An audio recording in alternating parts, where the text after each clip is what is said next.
So if you hit refresh, it should be in your mail now.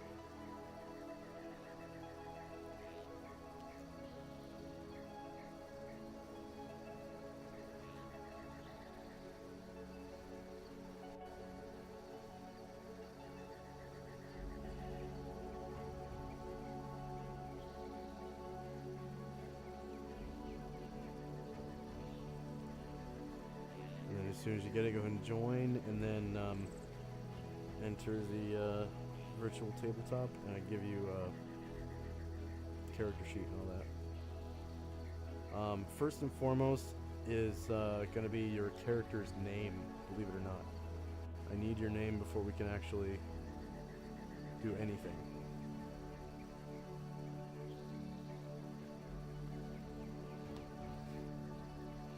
Oh, it's loading. Okay. It's going to take a little while to load because my campaign is huge. Yeah, I'm hearing a bunch of frogs and like forest stuff. Yeah, yep. I'm actually going to turn that off because you're on the Temperate Plains map. No, it's good. It's relaxing. I could fall asleep to it. It's good. I like it. I'm going to put you on the Crossroads map, where it's basically a storage map for the party's tokens. So you'll be able to see the party. As soon as I give you a token, you'll be able to see the party, that is. Okay, so first thing is, well, I'm going to give you this character sheet real quick. Let's see.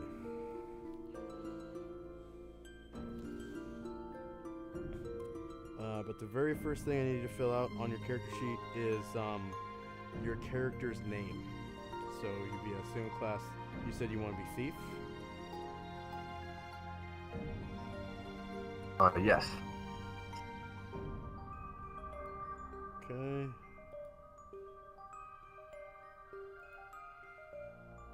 And then, yeah, there's just about every race can be a thief.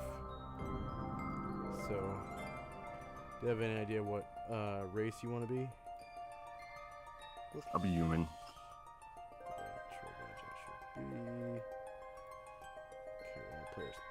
Just so you know, all players have access to your journal part of your character sheet. They can read it, but they can't write on it. So your journal will just be for the things that you want to share with the other people in the party, and then the rest is a secret. So you'll have to put it somewhere else on your character sheet. Okay, so you cool. should be able to see. Are you using Chrome right now? Yeah, I'm using Chrome White. Alright. Did you see your sheet? Did your sheet pop up?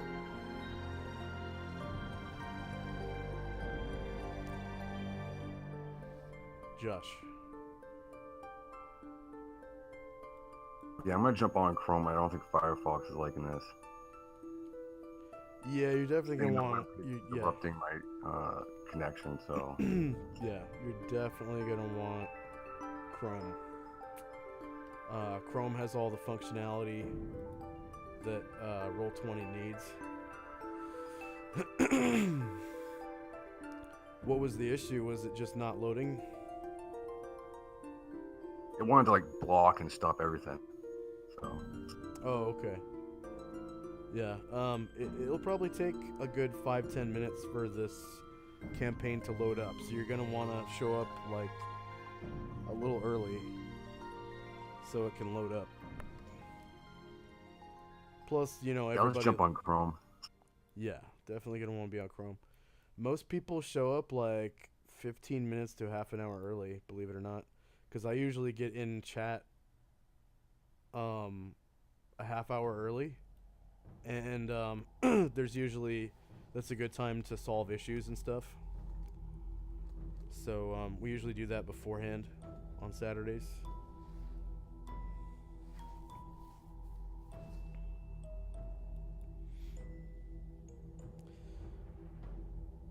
Just so you know, the interview ends when you show up on time for your first session. So all through character creation is still part of the interview. So I've had a lot of people who are like, "Oh, I can't make it to my first session." Well, I gotta boot you because it's your first session. That doesn't bode well. I think there's been one person who still made it into the game after missing his first session. And then... I know the other game, the guy missed session, like, kick him. Yep. Yeah, I kick people out of this campaign so much. It's crazy. All the players that are still in it are really good. They're excellent players. They show up on time like clockwork. They are excellent. They show up every week. This week we actually have one of the guys is actually working. He started playing over a year ago, and his job is now taking up his time on the weekends because he got promoted at work. So that gets in the way, but it's just one guy, and everyone else shows up on time and shows up every week. And I actually give out a bonus for showing up on time, so if you're late, you miss out. By bonus, I mean bonus XP. Sometimes it's good to keep people around in case other people don't show up, you know what I mean? Keep late people around? Or people who don't show up? It's never good to keep late people or people who don't show up around, ever. I kick them out. Yeah. I basically give people 2 strikes. If you're like more than, 10, 15 minutes late, or you no-call, no-show, twice in any 4-session period, I boot them. I have next to a 0 tolerance policy for, like showing up super late or just not showing up at all.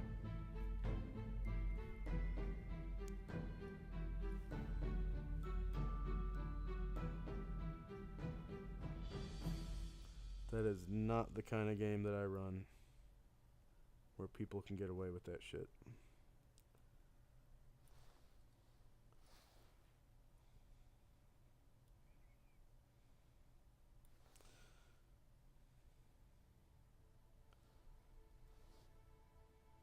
Yeah, so like I said, the first thing is you're going to want to fill in your name on your character sheet.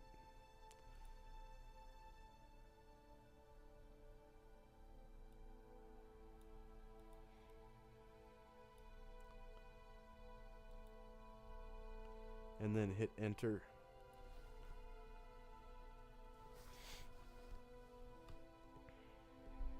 Are you able to see your character sheet?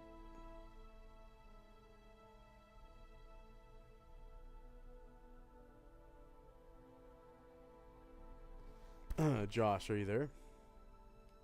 Yeah. Okay. Oh, it's taking a while to load up. Okay. I'm getting the music, but it's Okay. not letting me click on Yes. anything yet. Yeah. Just let it run its course. It's gonna take a while to load. Like I said, this campaign is huge.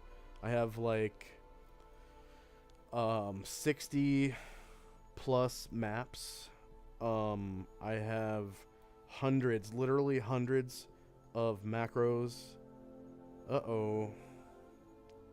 Did you close What? your tab? Me? Yeah. You just disappeared from the game table. Are you not letting it load? I hit refresh. You don't want to do that. You just want to let it load. All you're doing is starting over now. Like I said, it's going to take 5 to 10 minutes to load because the campaign is big. It's like a 1,500 megabytes of RAM campaign. Nice. Yeah.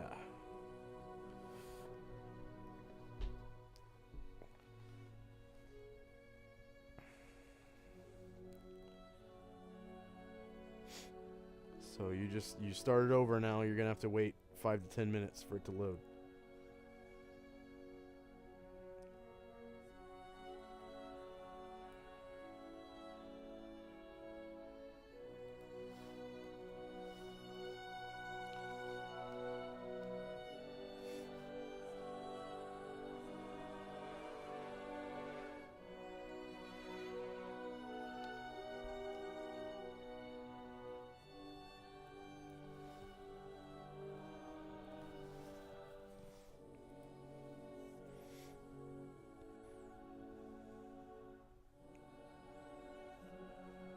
Yeah, I'm changing the settings in Google to make sure it's not like blocking anything or doing anything funky.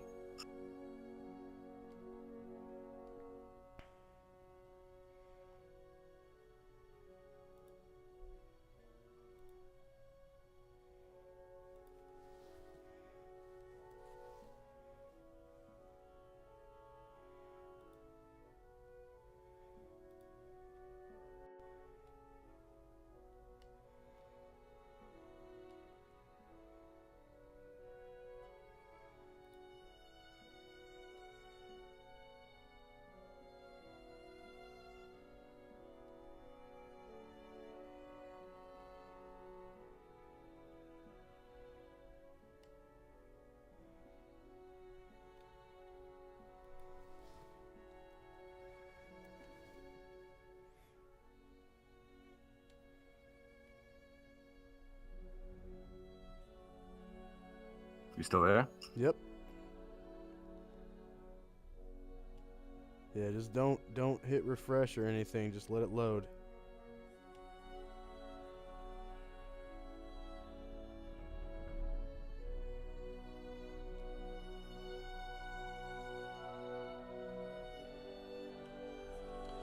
Is your character male? I'll go with female. Oh, okay.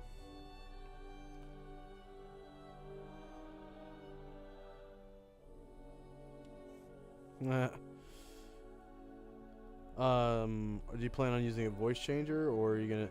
You don't have to by any means. Okay. Not do that, dude. I use a voice changer for female NPCs, so. That's kind of scary, but okay, cool.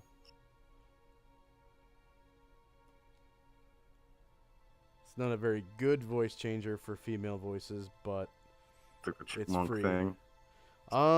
Kind of. I mean, it's a Saw kind of thing.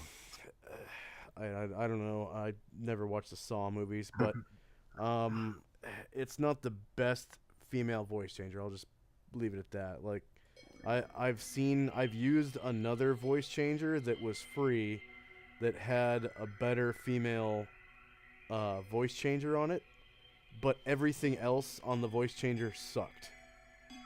And then this voice changer, everything else on the voice changer is awesome, but the female version of the voice is okay. So I just use this one. It's called Clownfish. It's really good.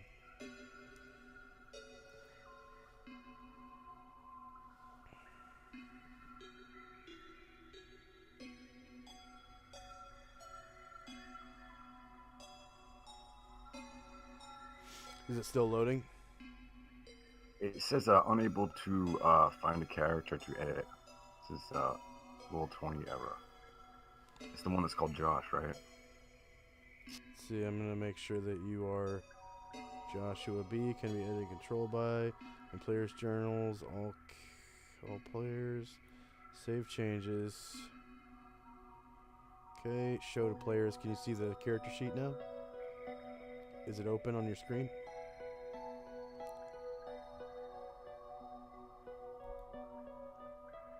Do you have a journal tab?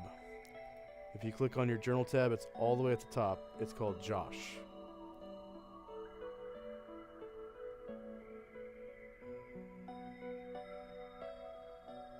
Hello? Yeah, that's the one that was giving me was saying there's a Roll20 error or something. Let me just minimized it. Fuck. Okay. What I'll do is I'm actually gonna delete that character sheet. Okay. I'm gonna give you. Whoops. I'm gonna give you a brand new character sheet. Okay. Miscellaneous handouts. Character sheet. Edit. Duplicate. I keep a stock character sheet.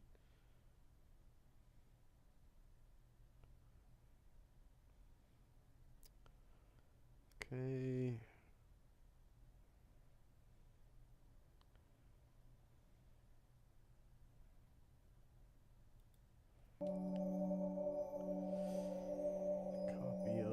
character sheet.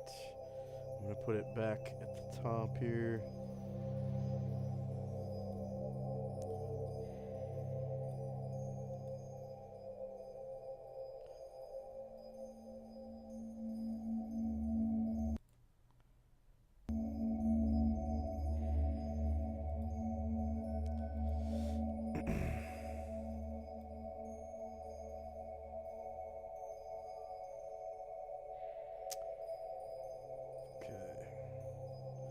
So this one is going to be called just copy of character sheet.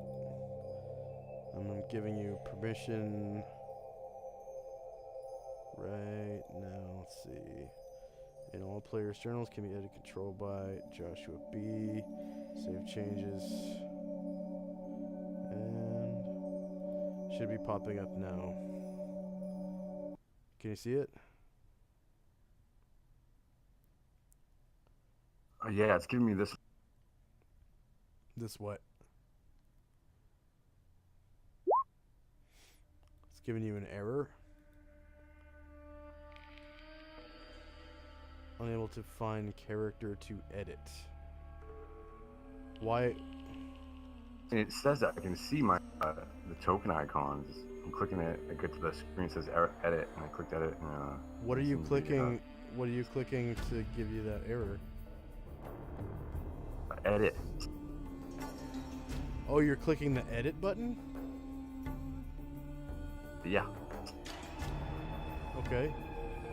Click on the character sheet tab.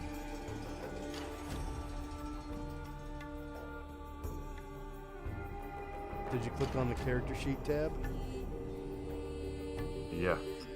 Okay, now where it says name, just go ahead and delete everything that's in there and then give your character a name.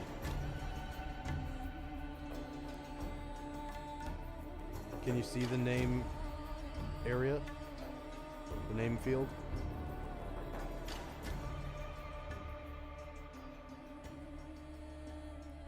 Hello? Yeah, I can. Okay, so when you put a name in, just go ahead and hit enter.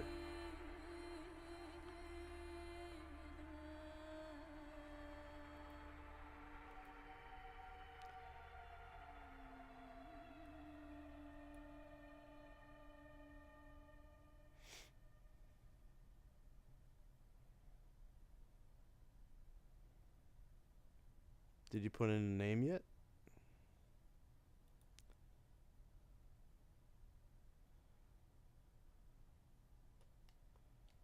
It's still saying. I'll show what I'm talking about.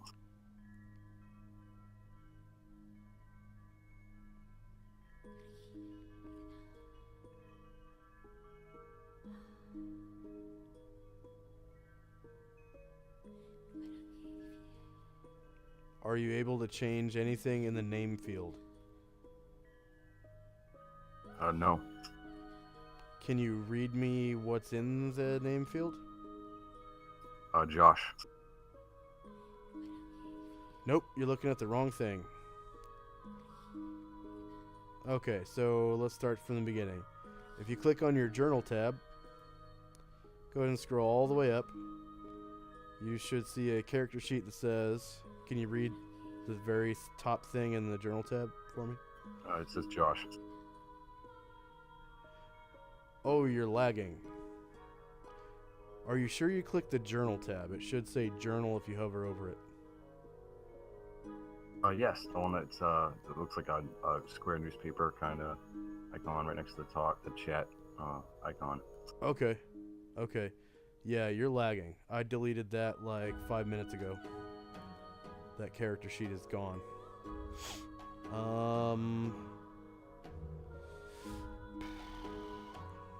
Let's see. Can you close the character sheet?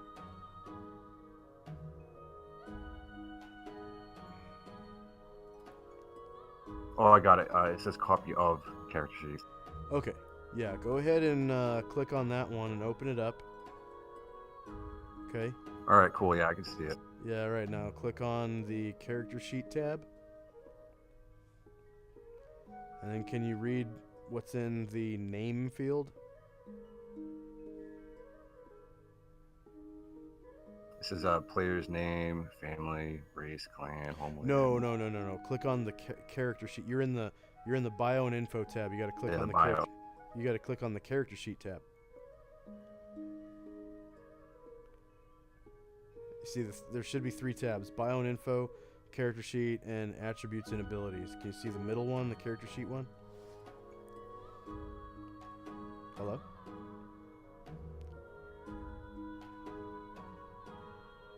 Josh, you there? Josh. Yep. Okay. Did you click on it? Okay, there you go. Hyper, that's your name? Yep. Alright, just gonna capitalize that real quick.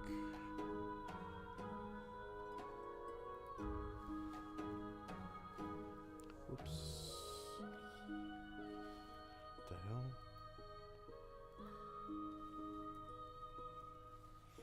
Alright.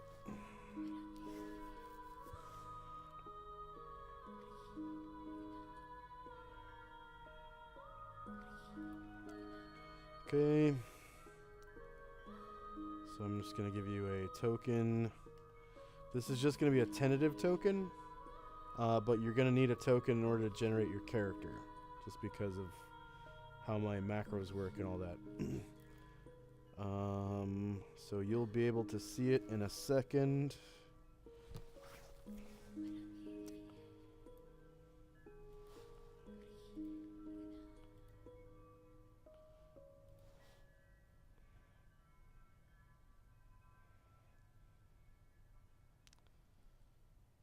Okay. Here's your token right here. Wait, hold on. There you go. Can you see it? Cool. All right. So go ahead and click on that token. And along the top of the screen, or the top of the map, that is, you're going to see some buttons pop up, okay? All right, so yeah, it says attack, check. Yep. Okay, Level so up. you see in the bottom bar, there's one for character creation. Oh, yeah, Go yep. ahead- I see that. Yep. Go ahead and click on that.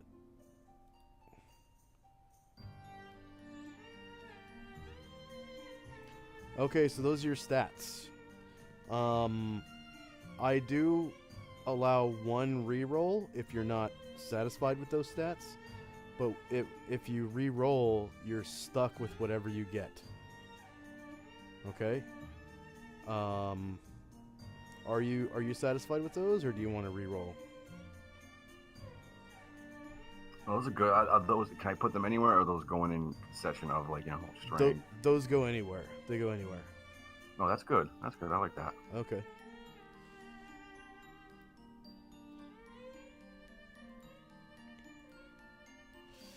All right. So I'm just going to take a little picture of that. And you're going to want to put February 4th in your bio, where it's your birthday. And I actually use birthdays, so on your birthday, you become a year older. Cool.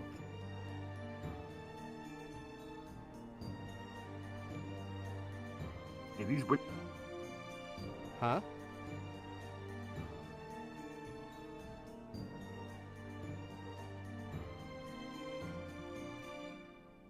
attack and the. Yeah, so whenever you plug in your stats, just hit enter and it's gonna auto-populate for you. There's a couple things you might have to fix, like in dexterity, whatever adjustments pop up for your thief skills, you're gonna want to have them read like plus and then like +5, +10. Sometimes it'll say +0.5. You're gonna want to delete the 0 because it messes everything up.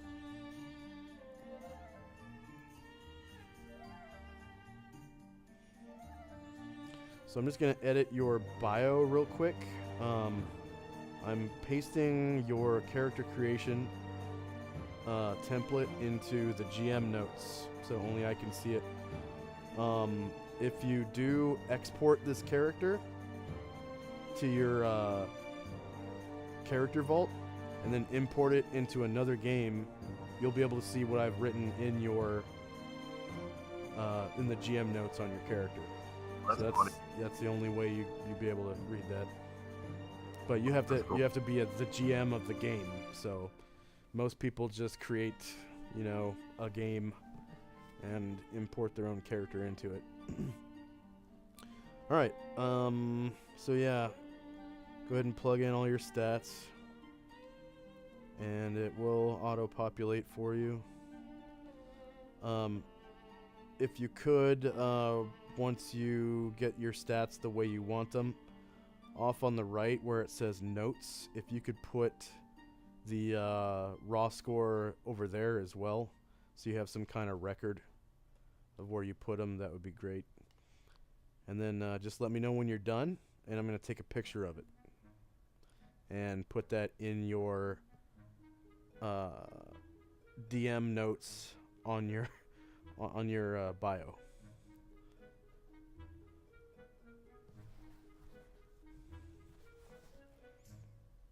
So for these pictures, I'm using Gyazo. It's a free app that lets you take screenshots, but it's not normal screenshots. It's screenshots of just what you want to screenshot. So you actually highlight the area where you want a picture.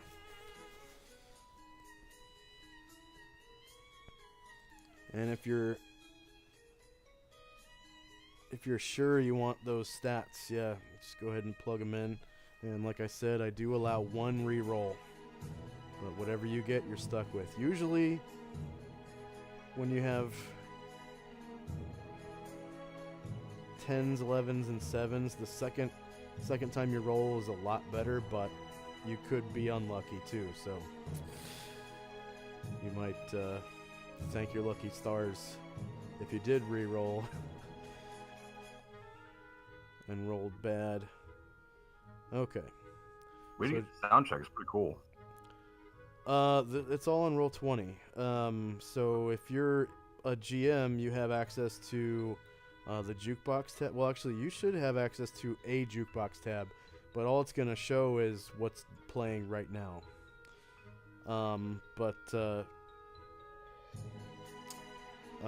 As a GM, you have the ability to make playlists. And you can go into, if you add a track, there's 4 places where you can draw music from. There's Tabletop Audio, Battle Bards, which you have to pay for mostly,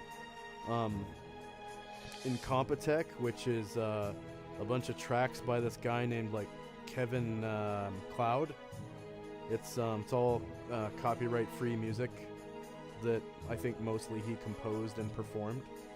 And then there's Fanburst. Some of the music on Fanburst is copyrighted, so you kind of have to be careful with that.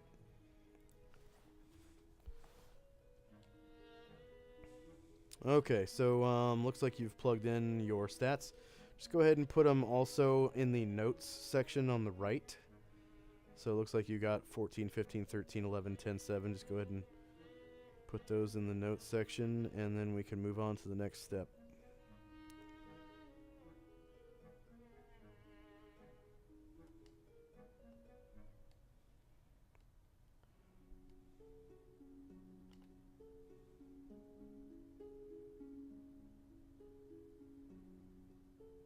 Here, I'll just speed this up and do that for you.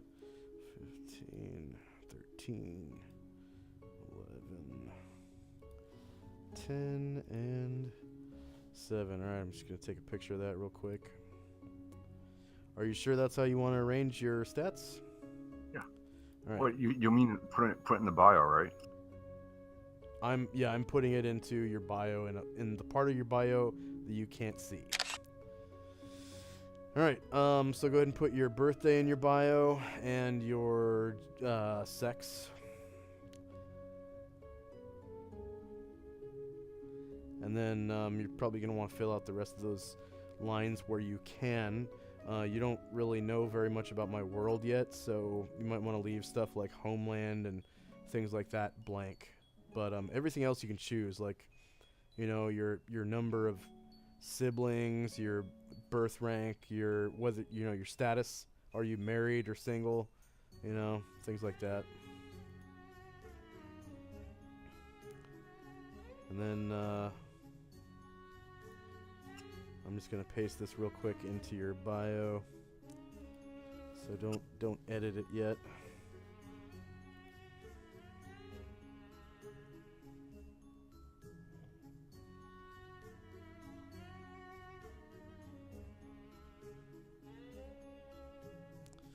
Alright, so now you can go ahead and put your birthday in and all that, and then save changes when you're done.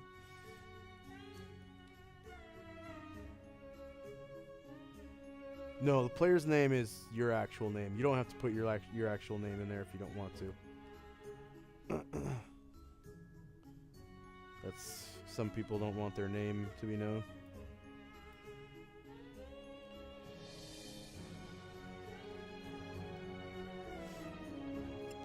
So I'm just going to grab the thief experience table for you, since you've chosen thief. So you see, it's rogue level, rogue experience levels, table 23.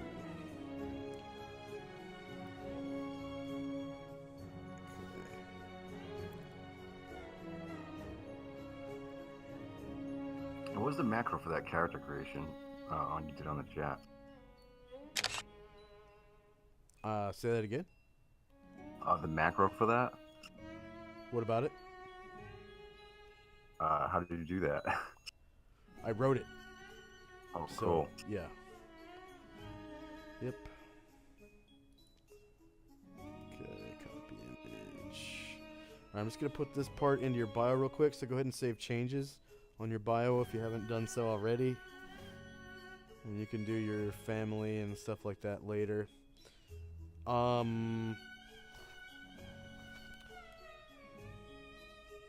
Did you save changes yet?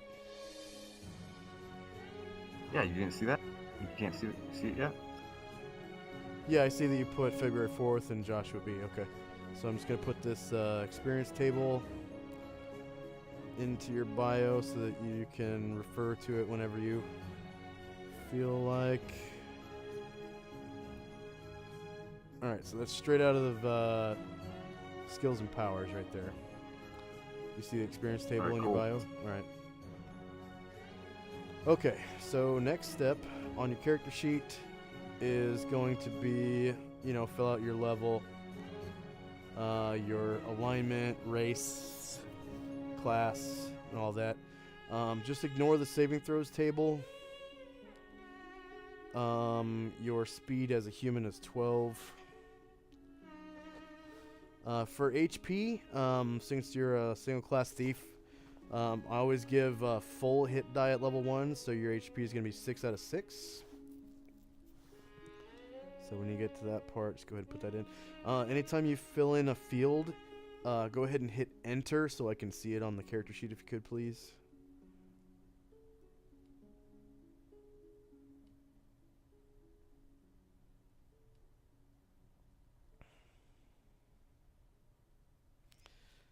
And I'm just going to grab the proficiency table, put on your bio for you, so you can see when you get proficiencies and how many you start with and all that.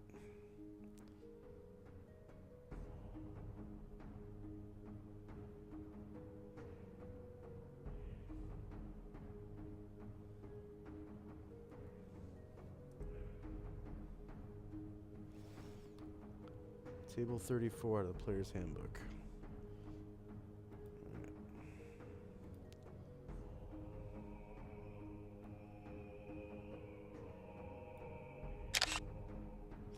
Alright, did you fill out your class and level? Everyone starts at level 1. in my campaign, but don't worry, you're gonna progress really fast. Thief is one of the fastest classes. At least up to level 6, they are the fastest class. And then they're second to only to Druid after that. Druid is faster after second level, or 6th level, sorry.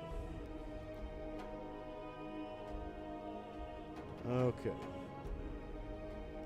So you put your proficiency slot table right after your experience table.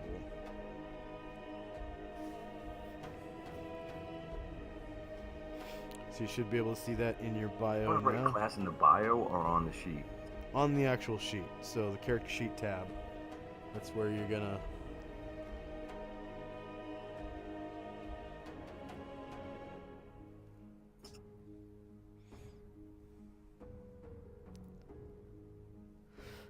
Yeah, class level is 1, of course. There's a bunch of kits available to thieves. I don't know if you're interested in a kit. Kit is essentially kind of like a starting point for your character. Like, it gives your character a little bit of like background. Like, you are this kind of character because of this. And they usually give you like some kind of small bonus. Like, most of the time you get like a bonus proficiency for free, or like a bonus to one of your thief skills or something, depending on what kind of kit you chose. Like, for example, the locksmith, I think they get like plus 10% to their, you know, pick locks, but I think they're penalized 5% in 2 of their other skills. So it usually balances out. I think the thief kits are like that. They balance out the bonus with a penalty to something else. So at level 1, you get 6 hit points because it's a D6 class. So it should be 6 out of 6. Your race is human. All alignments are allowed. So just bear in mind that there are some people in the party who can essentially just look at you and see your alignment in the form of an aura around your head, like a halo, basically.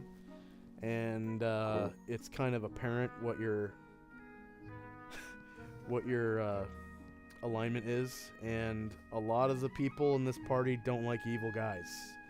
So just throwing that out there. But you can be chaotic evil if you want to be. You just Well, a cleric can do alignment checks, right? No. There is a cleric spell called No Alignment, where your target gets a saving throw, and if they fail, then you just automatically know their alignment. And then there's also a cleric spell called True Seeing that allows you to see their halo. And only the cleric version can see the halo. The wizard version cannot.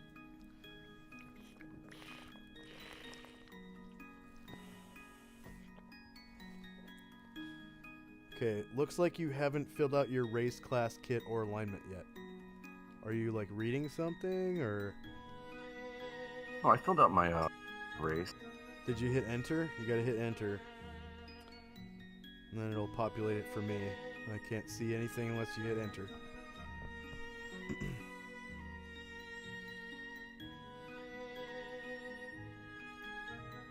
Okay, just a little bit of a spell check there.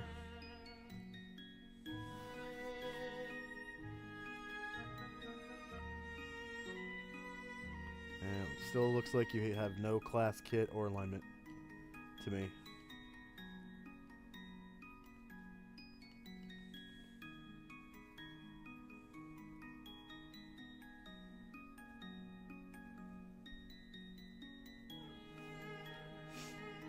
Still there?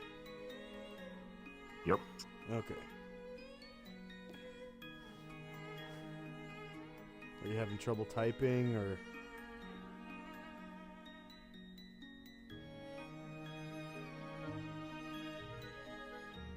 be there. Yeah, I don't see it. Did you hit enter? I don't. I'm just gonna close this character sheet and reopen it. Maybe that'll work. Okay. Nope. Nothing. For a class kit or alignment. If you don't want a kit, you can just leave it blank. But I do need class and alignment in there. And then once you finish that, in chat where it says height, weight, age, that's actually a button. And if you click it, it's going to roll random height, weight, and age for your character. You're going to want to choose human female as your race and gender.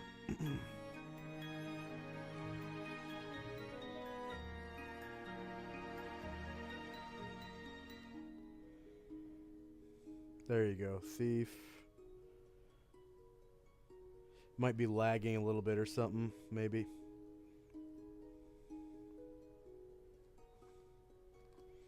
And your alignment.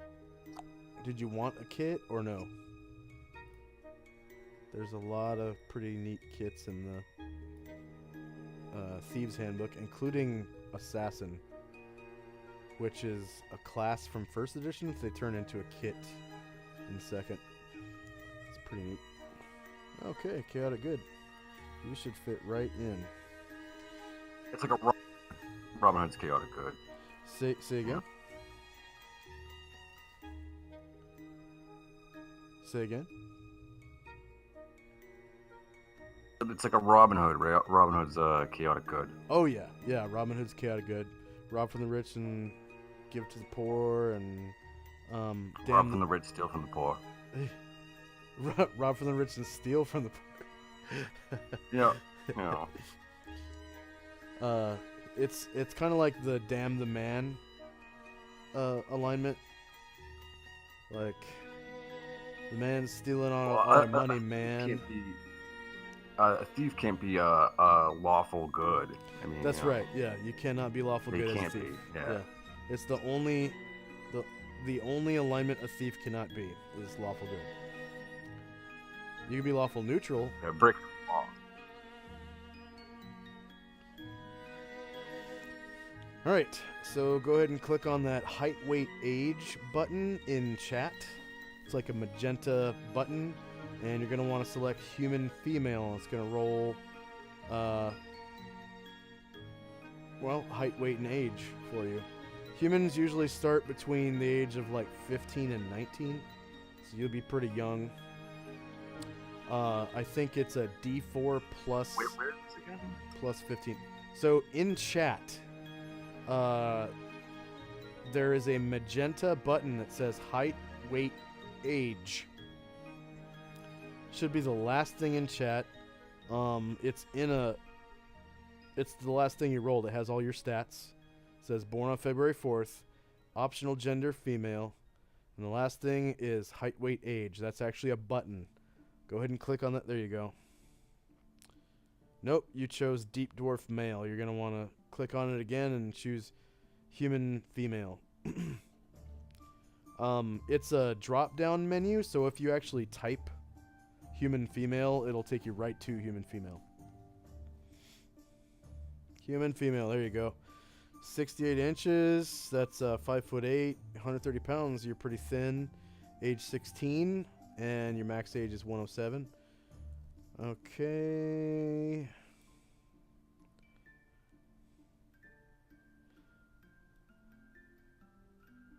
Just taking a picture of that real quick.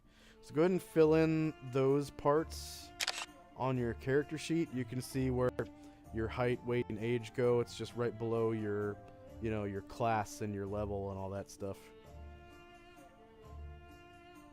Actually, it's 2 fields below that.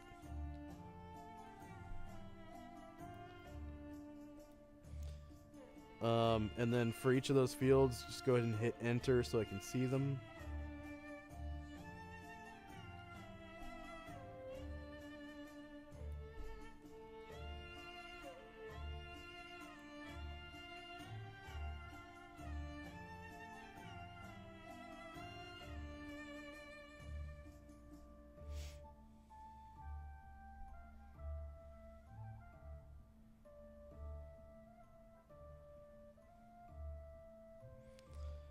So that's 5'8", 130 pounds, age 16, max age 107.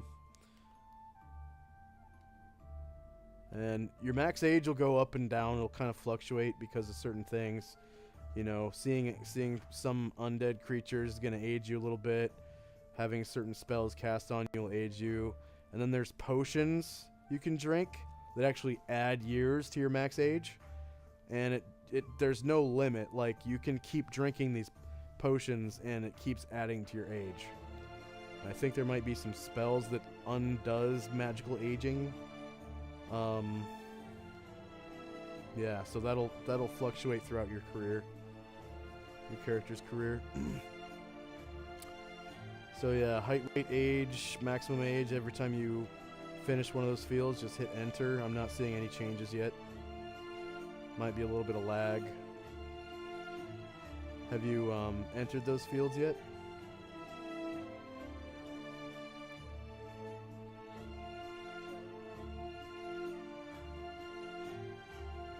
Do you see him?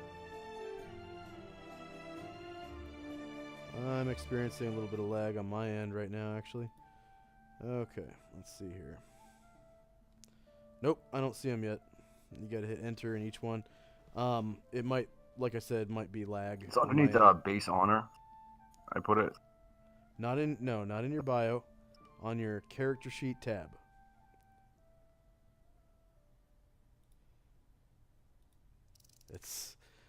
We're all doing the character sheet tab right now, bud. Just ignore your bio and info for now.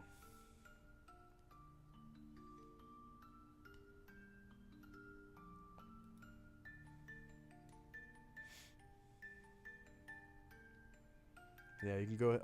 I'm actually just going to delete that for you. We don't want everyone knowing how heavy you are and what your age is and all that stuff.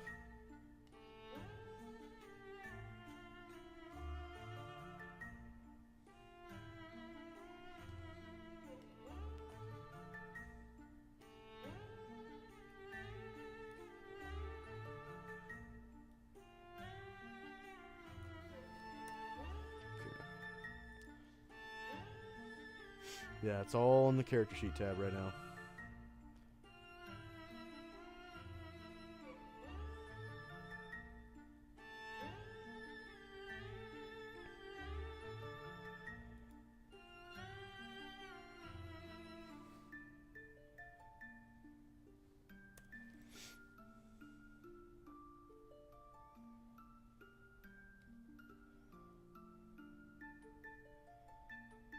You can see it now, right? You got that? Yep. All right.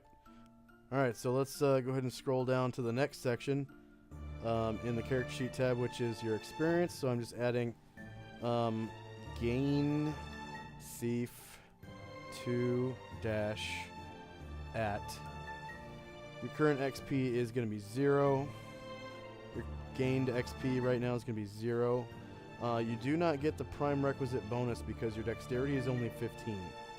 Okay, if it were 16, you would get that prime requisite bonus. So you're just gaining experience at the normal pace right now. No bonus or whatever. It looks like you're going to get to Thief level 2 at 1,250 experience points. So I'm just going to put that in right now. 1250. So you'll probably be able to see that because I'm hitting enter each time. Okay, next is your ability score. So let's just skip over that part because you already did it.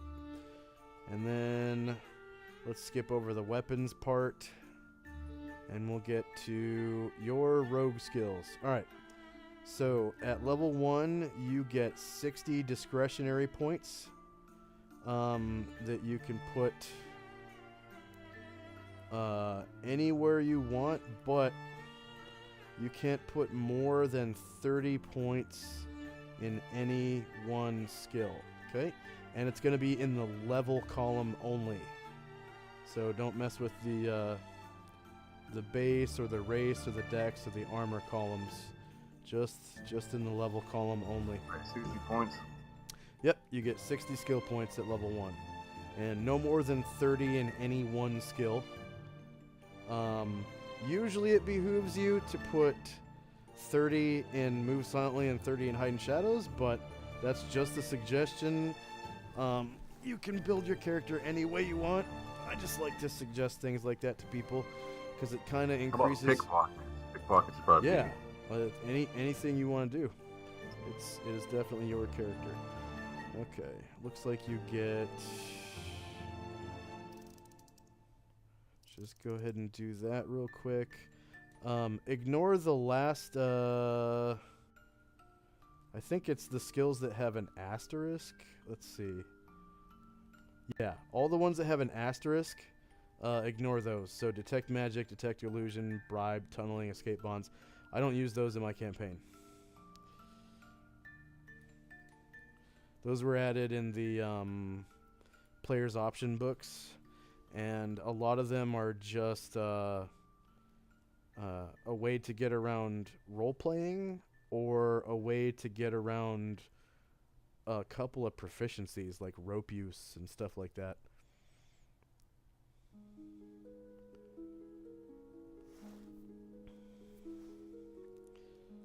And then, let's see.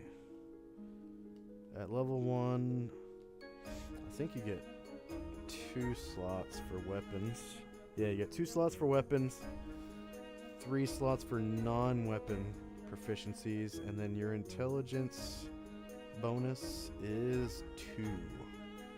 So you're going to get 5 slots for non-weapons proficiencies total. You have to spend all of these, so...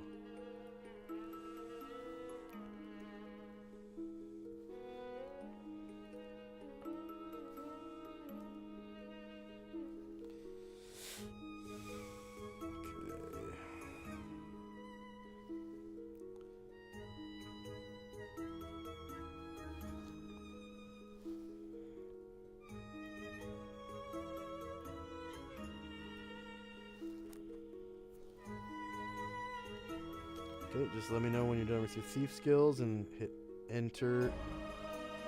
Oh, okay, looks like you did all 60. Okay. Yep, pickpockets, move silently, hide in shadows. Okay, so go ahead and scroll down a little further to your weapon proficiencies. Now there is a select few weapons that you can choose from as a thief. So I'm going to give you that list right now. See, player, character, classes. Class descriptions, rogue, thief. Pretty much like a dagger, I mean, right? I can't really use much more than like a dagger. There's a lot of weapons actually, including the short bow and longsword. So let's see, thieves can use the club, dagger, dart, hand crossbow, knife, lasso, short bow, sling, broadsword, longsword, short sword, and staff. So I'm just going to copy that right now, and I'm going to paste it into chat in the virtual tabletop. The lab weapons are club, dagger, dart, hand crossbow, knife. Can you see that in chat? Yeah. Okay. Cool. What's my starting money anyway? We'll get to that in a second. So, these are just your proficiencies, like what you know how to use. FYI, the short bow costs like 60 GP, so it's kind of spendy. It's like 60 or 70. Most first level characters can't really afford one unless they kind of skimp on some other stuff. But that is a really good weapon. Most thieves kind of take that like the proficiency anyways, even though they can't afford one right off the bat. And also, that's a really common weapon. So you might just run across one after combat, like, because the players kill orcs and goblins and shit all the time, and a lot of those races have those weapons. So you could end up picking like a goblin short bow up off the ground. You never know. There's only 2 slots, right? Yeah, you get 2 slots. But that's just at level 1, and you get let's see. You get one weapon slot every like 4 levels as a thief, but I'm gonna check and make sure. Yeah, every 4 levels, and then also a non-weapon slot every 4 levels as well. And that's any level divisible by 4. So at 4th level, at 8th level, at 12th level.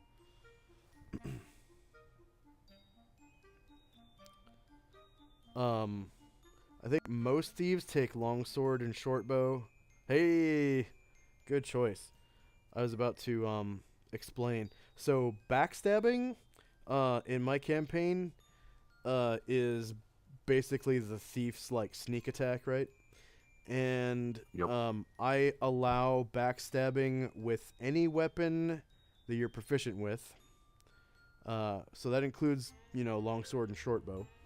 And your target just has to be a living corporeal vertebrate. Now, what that means is they have to be living, so they can't be undead, right? I can't backstab a ghost. Yeah, you can't backstab a vampire or a skeleton or a mummy because they don't have, like, a beating heart. So they gotta, your target has to have, like, blood vessels and shit, right? Because you're backstabbing. You're, like, cutting an artery or slitting a throat or slashing a wrist or, a femoral artery or stabbing somebody in the heart through their back, shit like that. That's what backstabs are. And then they have to be corporeal, so that means they have to have a solid body. So you can't backstab a guy that's wearing like plate mail of etherealness and he's on the border ethereal. You can't backstab him then because he's not solid. He's incorporeal. Like a ghost, right? Yeah, like a ghost. And then they have to be a vertebrate because they have to have a biology similar to people. Yeah, they have to have an actual physical back to stab. But the cool thing about backstabs is you don't have to actually physically stab their back. You can do backstabs from the front. Okay? You can do backstabs from above, below, from the sides. It doesn't matter. As long as it's like a surprise attack. Yeah. If it's a surprise round and they're surprised, you can do a backstab. If it's regular combat but you are stealthed, it is time for a backstab. The only thing is you only get 1 backstab per round. So if you're like dual wielding longswords, and you attack with both of them, only one of them can backstab, and it's your choice which one it is. It can be the first one or the second one. Doesn't matter to me. But only one.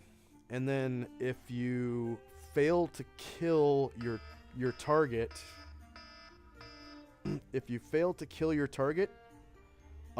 you lose stealth. They know where you are. So you basically get popped out of stealth if you fail to kill your target. So it's a risk. There's risks and rewards. If you actually succeed in killing your target, you keep your stealth. It's pretty cool. So you can, if you're able to like sneak up on a group of goblins that's like surrounding the tank character, and you start backstabbing them, and you actually successfully like kill them with the backstab attacks, they won't know you're there. So you're like, it's like in real life where you walk up to, the goblins that are attacking the tank guy, and you stab one and you pull his body back and the other ones don't notice, right? And then you stab the next guy the next round and you pull his body back and the other ones don't notice. And then, so that's kind of what the equivalent is. So in my campaign, the thief class can be a lot of fun. But it's risky because of things like stealth. But you're soft. Yeah, you're squishy because you only get a D6, hit die, and you probably don't like leather, right? Yeah, Wear usually right? people wear leather. You do get bonuses if you don't wear armor though, so that's up to you. And then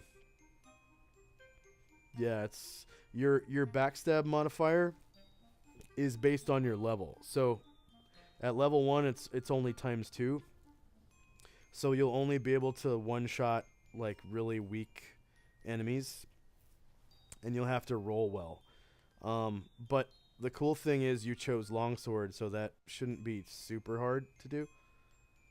So yeah, the short bow is a really good one too because it's a ranged weapon, so you don't have to Get up close to get 'em. up close to them. Yeah, you can just pop out of cover or whatever and shoot them, and if you kill them, they won't know where you are. But if you fail to kill them with your short bow, then they're gonna know where you're at, because you have to be in line of sight to shoot them, anyways. So, okay. So your next one is the 5 slots for non-weapon proficiencies. So 3 of those are just from being a thief. 2 of them are because you put a high number into intelligence. You put your 11 into intelligence, and it basically gave you a bonus of 2 slots for. You can use them on languages or something else. The only caveat to that is you have to use at least one on your native language. I don't give languages out for free in my campaign. So if you want to be able to speak, you got to choose a language now. All right. Most of the party speaks in common to each other. It seems to be like the common tongue, among the party. Some other party members, a few, speak Orcish, Goblish. There's a couple elves in the party. But the thing about humans, though, is they're only supposed to be able to start with common and languages that the dungeon master will allow them to take. So, being from where you're at, I will allow Elvish because it's so close to an Elvish settlement. So, yeah, you're from a city called Gronar. It's a city of humans, and there's actually a thief guild there, and it's run by a guy that they call the boss. He talks like kind of like a gangster, and he sounds like this. He's like I'm the boss, and people respect him because he kind of holds the town. He holds this town together by its bootstraps, and he keeps it from falling apart because all the tax collectors are all money-grubbing tax collectors, and the constables are all controlling, and all the people are kind of uneducated, but he's like the people's hero. He's the people's man. But yeah, he's the leader of the Thieves Guild in Gronar. He would probably be your mentor. He's not a really good guy, but he's not a real bad guy either. He's just kind of So languages is 2, right? You get 2 yeah. You get up to 2, but for my intelligence. you do have to have at least 1. Okay, so that means that since you chose common, that means speak common, and that's at intelligence enter. Okay, and it's called the common tongue of man. All right. This is my non-proficiency. Non-weapon proficiencies, yeah. Yeah. Yeah, you have to choose at least one language. Okay, so now you have 4 slots left because Speak Common only cost 1 slot. And it's actually modern languages. It's called, the proficiency is called Speak Modern Languages, I think. Let's see, proficiencies. 2. I only have about half an hour left. Let's see. Non-weapon proficiencies.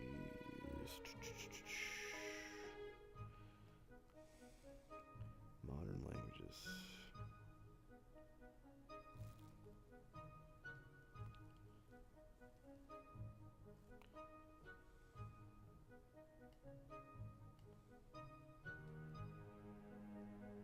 Languages, comma, modern. Yeah. Intelligence 0. Let's see. This is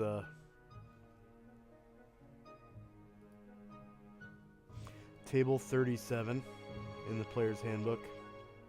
Non-weapon proficiency groups. It's not a comprehensive list, but it's good for level 1. Some really... Oh, you are going to learn Elvish? Yeah, you said. You don't have to if you don't want to, but you can. You can if you sorry, want go. to. Huh? You said most of the party speaks that, so.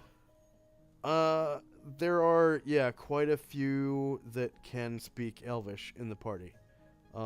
It's not the common tongue of the party, but it's good to have. I mean, and then you also have 3 other slots.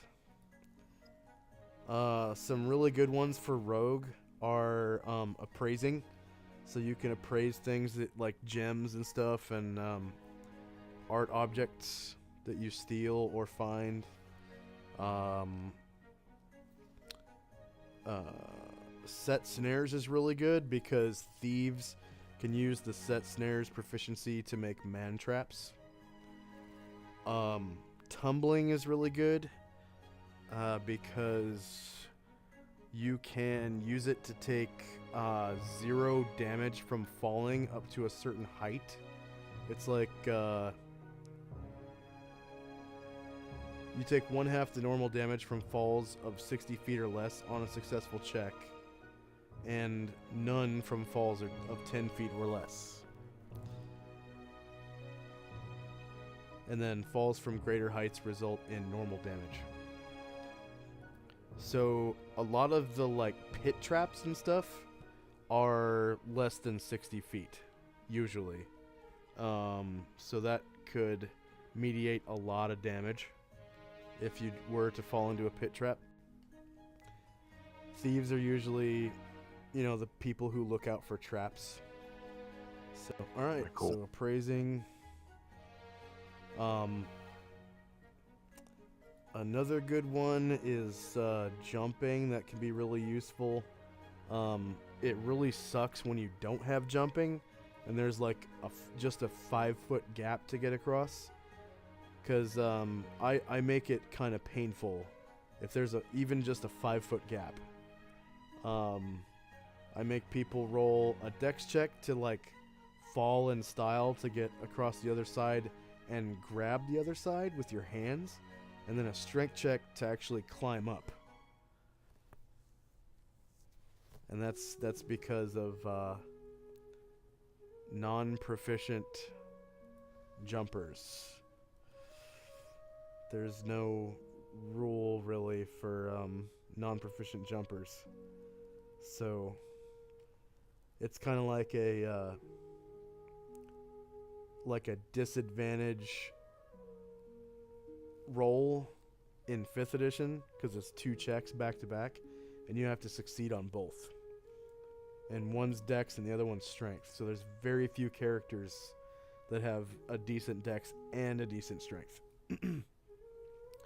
Pretty much just like rangers and archers and stuff are gonna have good strength and dex, so it's really hard to get across gaps. Okay, so jumping is strength. Detect traps, you said? Or snares? Yeah, set snares is really good because you can set man traps. So if you buy like, you know, a little crossbow and some bolts and like some rope, you could set up like a crossbow trap. Or if you get like a shovel or something, and you make some spikes out of like sticks, sharpen some sticks, and smear some shit on there. You can make like punji traps around the camp, you know, or like pit traps with spikes in the bottom.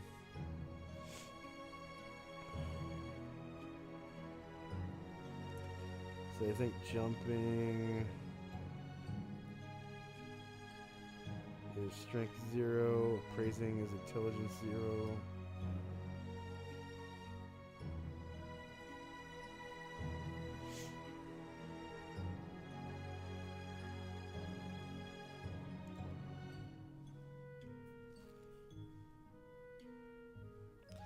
Yep, you still have one slot left. There you go. Set snares. Okay, set snares.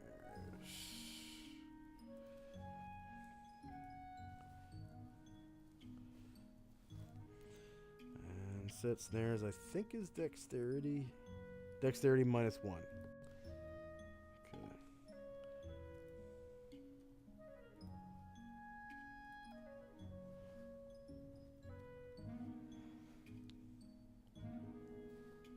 -1. Okay, these are all one slot.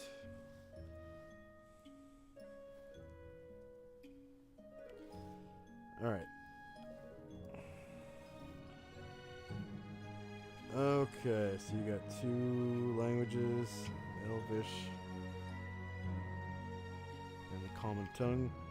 All right, so next we have your starting money. All right, so go ahead and roll for me if you would, please. Let's see, money and equipment, starting money. Total 43. You get 2d6 times 10, so go ahead and roll a 2d6 for me.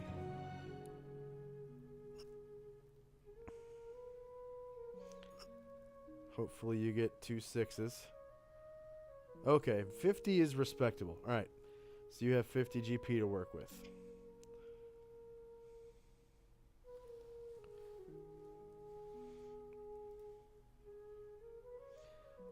Okay, so the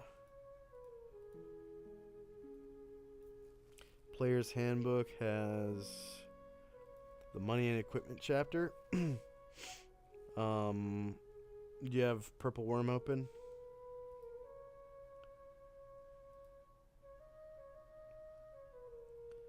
Hello? No, not yet. Okay. I might just make a handout that has all this information on it. Let's see. Equipment lists. Tech and harness. Miscellaneous equipment. That's... yeah, that's a good...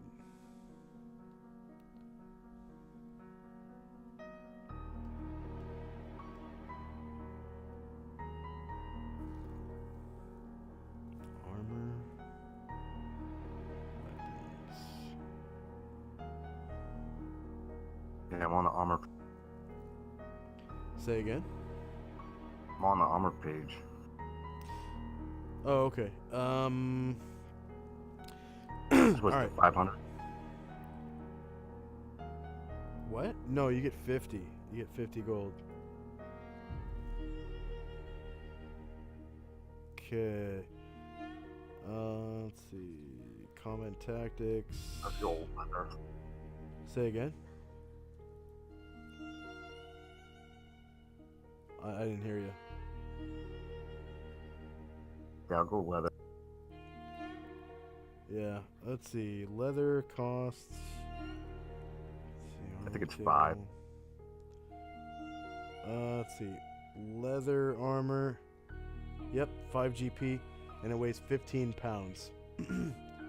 You'll notice in your gear section, I've already set up armor, weapons, money and wealth, and ammunition. And you're going to want to track the weight for your armor, weapons. Uh-oh. No, you're going to want to keep that armor. So in the weight section, it's going to be 15 pounds.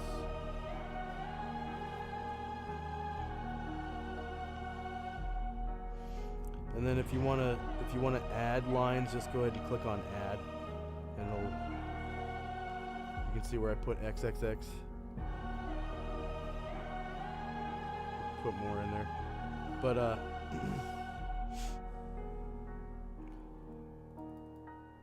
yeah, you have 0 electrum. All right. The field for money is to the left, so it's 0 platinum, 50 GP, 0 electrum, 0 silver, 0 copper.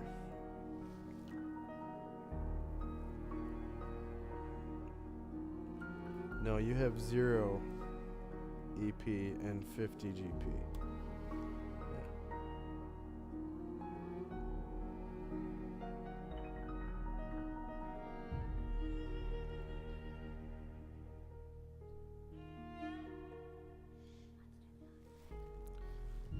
Okay, Thieves' Tools. Thieves' Tools, I think, are pretty expensive.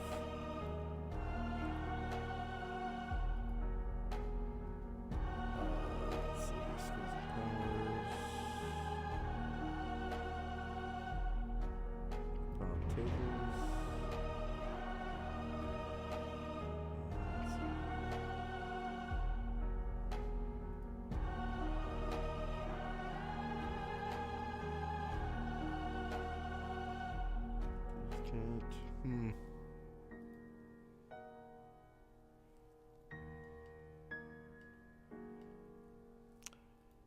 Could have sworn there was an equipment list in skills and powers.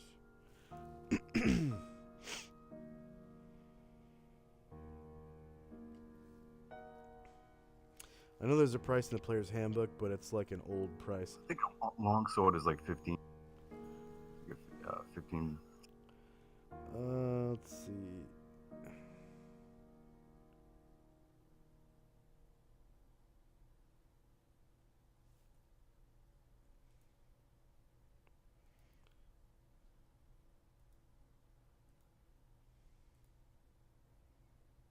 Equipment groups.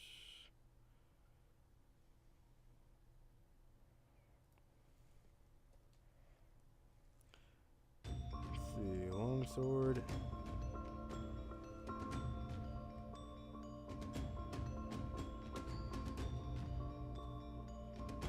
In the player's handbook, the cost is the weight too. No, it's not. The weight is 4 pounds, but the longsword costs 15 GP. Oh.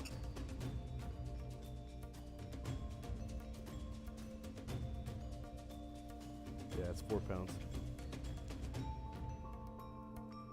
So that's, you got 30 GP left.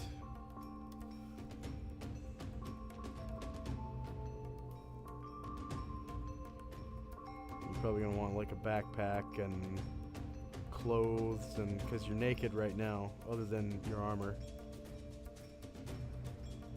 You got no shoes, no backpack, no belt.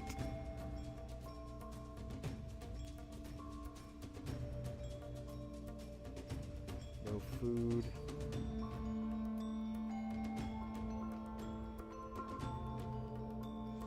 I'll go ahead and fill in the stats for your longsword real quick. Let's see. Longsword uses strength and damage. Wait, you're at the gear part of the character sheet, right? Yeah. Well, right now I'm on your weapons table, but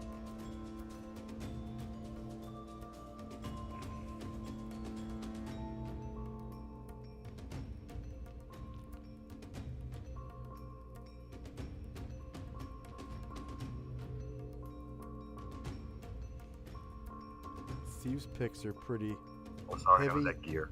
Huh? sorry, I was at gear below it.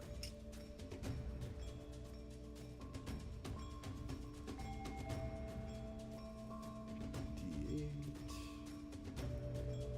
That's 4.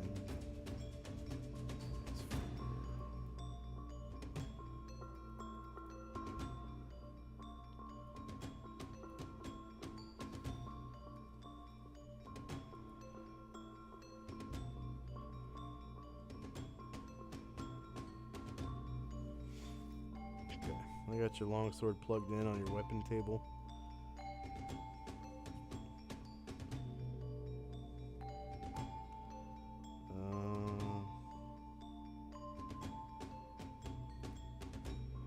Yeah, you don't have any hench people.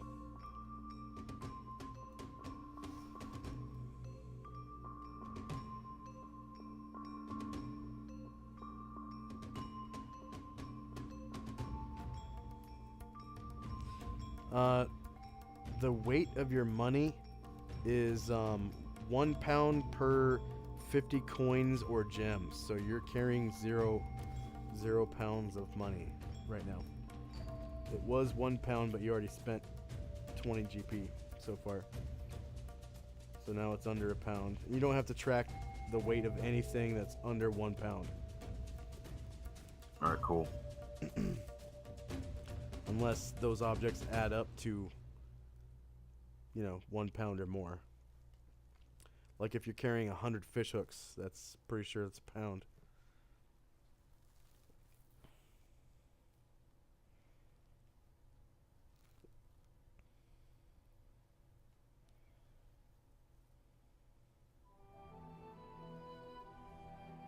And I'll be right back. I just gotta grab some blankets out of the dryer.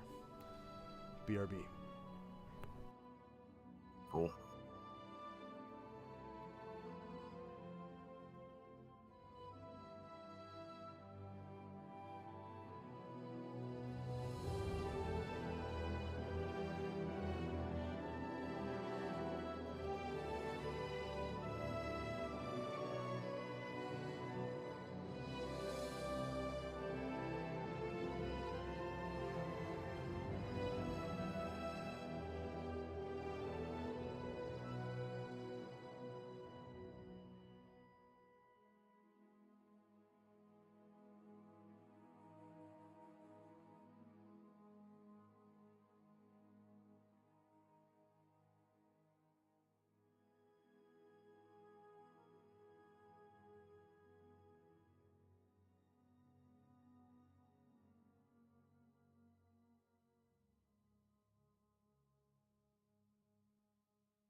Alright, I'm back. You there? Hello? Yes. Alright.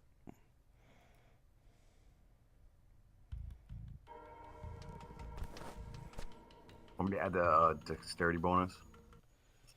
To what? The armor type? Yeah. Okay. So, you talk about on your... Yeah, your dexterity bonus is going to be I don't minus think I 1. get one, do I?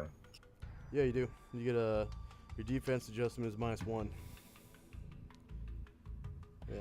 And then, you might want to make a note that your leather weighs 15 pounds.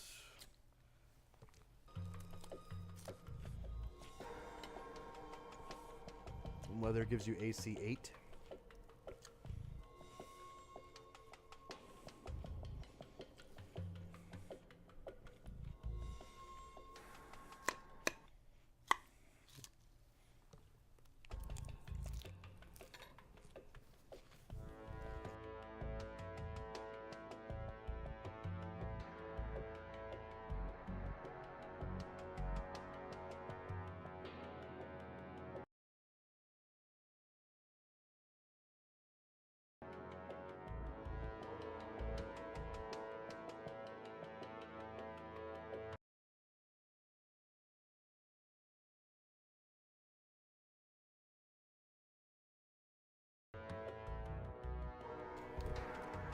And your dexterity bonus is going to bring your AC down to 7. Which is good. The lower the better. Your surprise AC is going to be 8. Your shieldless AC is going to be 7 because you don't use a shield, so you're always shieldless.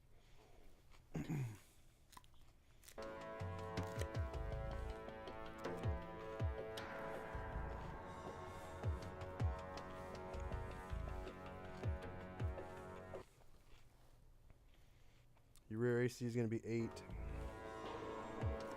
And your natural AC is 10.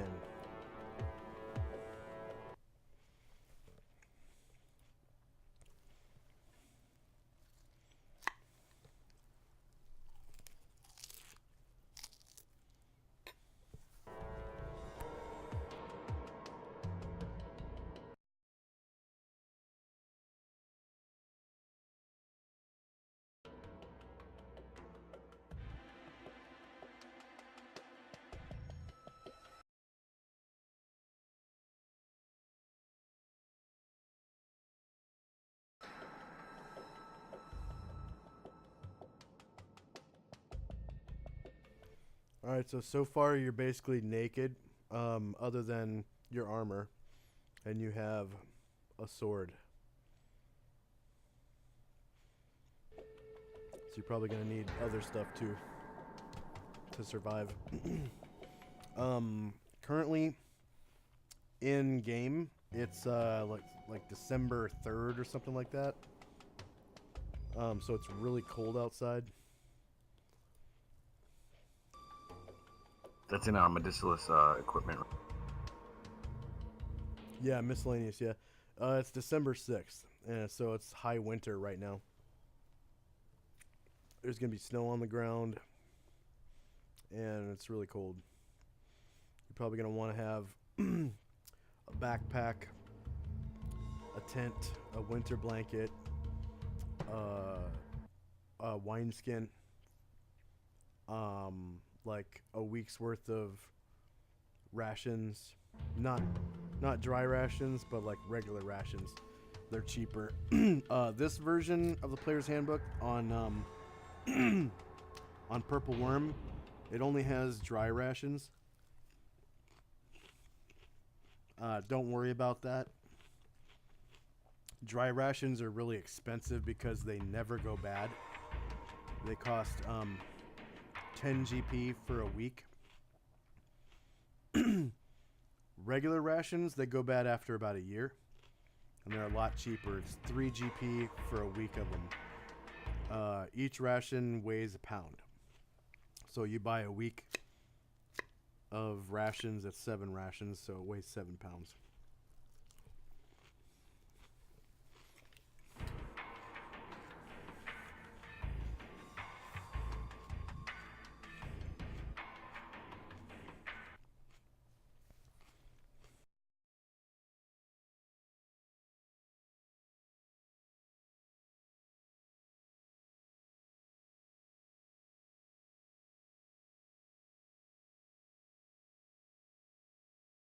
So where are you putting these items page on the character sheet? I'm not gonna put it anywhere. You got to put it in gear, in the gear section. Was that at the bottom? Yeah, it's where you put the weight for your armor and your weapons.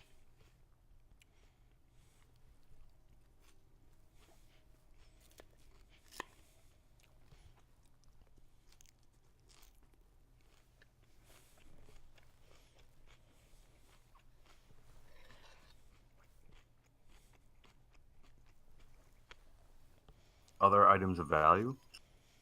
You don't have any yet. You've never gotten treasure before. You're just putting this in your gear. If you want to add... current weight underneath current weight. No. In the gear section, you click add to add a new line. Oh, okay. All right. Sorry, my bad. You start putting items in there. And you got to keep track of how much money you're spending.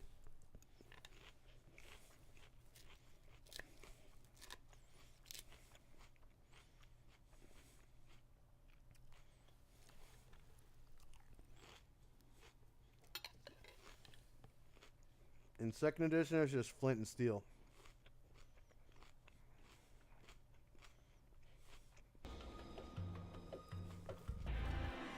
Oh, there's no tinderbox? Yeah, it's just flint and steel in second.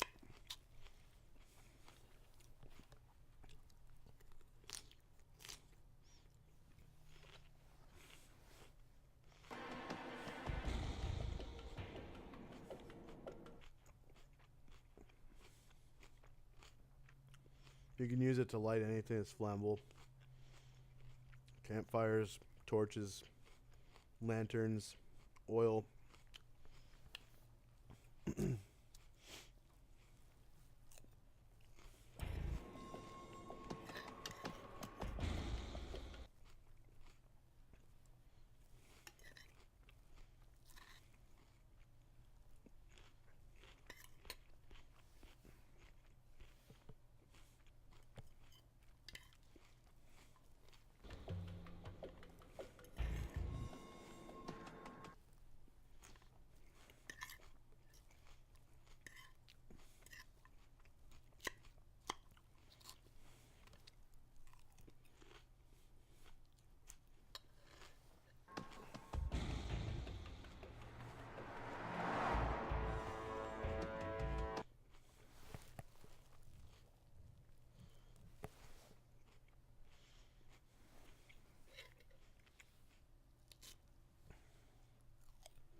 Are you gonna have time tomorrow night? Yeah. Okay. Because Hop on later on and just look through the. We still have to write your bio. So this campaign is really well developed, and I have like hundreds of handouts. So I'll give you access to some handouts, and I'll show you like where you're from and stuff like that. Cool. tomorrow night. I'll show you around the city with your token, and I'll show you like different locations and where people live that you know, and you can write a little bit about like your parents and how you were raised. I don't know if you want to have parents or not. If you, Orphan. yeah, you can be an orphan totally. Um, there's a bunch of NPCs that live in the city, and one of them could be like your surrogate, parent or whoever raised you. I don't know. All right, cool.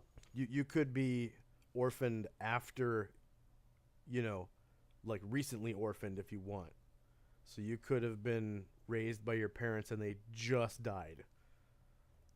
Like, I couldn't be like dropped off in a basket at a church or something. yeah, the churches in Gronar are a little complicated. So, there's only two, like, really active ones. There's a temple to Odin and a temple to Hades. And then Nice. the other two are not super Greek active. mythology, I like it. Yeah, one is Greek and, the other is Norse. North. Um, North. yeah, I use real world mythology in my game. So, uh, there's let's see. I'm gonna open up the list of gods here. Mm. All right, so the gods are for humans. That is, um, there's Gaia. She's the goddess of Earth. Odin is the god of war and wisdom. Gaia is Zeus's mother. Yeah, Zeus's mother. Yeah. There's Hmm. Hera. Hera is, she is the goddess of. I don't use all the gods as thing. Hera is like Zeus's like bitch. Yeah, It's like his it's woman. his wife. But she's the goddess of marriage. For humans, and then there's Isis. She's the goddess of magic. Well, of good magic, anyways. There's Raiden. He is the god of thunder and uh, what's it called? Archery. And then there's Set. He's the god of evil and desert storms. There's Ushas. She's like the sun goddess in my campaign. She's actually the goddess of dawn, but I just count that as a sun goddess. Loki. He's the trickster god. Everyone knows who Loki is. Freya. She is the goddess of like human fertility and love and passion. There's Poseidon. Everyone knows who he is. He's the sea god. In second edition, he's evil. So, I think. So he's kind of strange in second edition. And then there's Hades. He's the death god. And then I have a couple of custom gods that I made.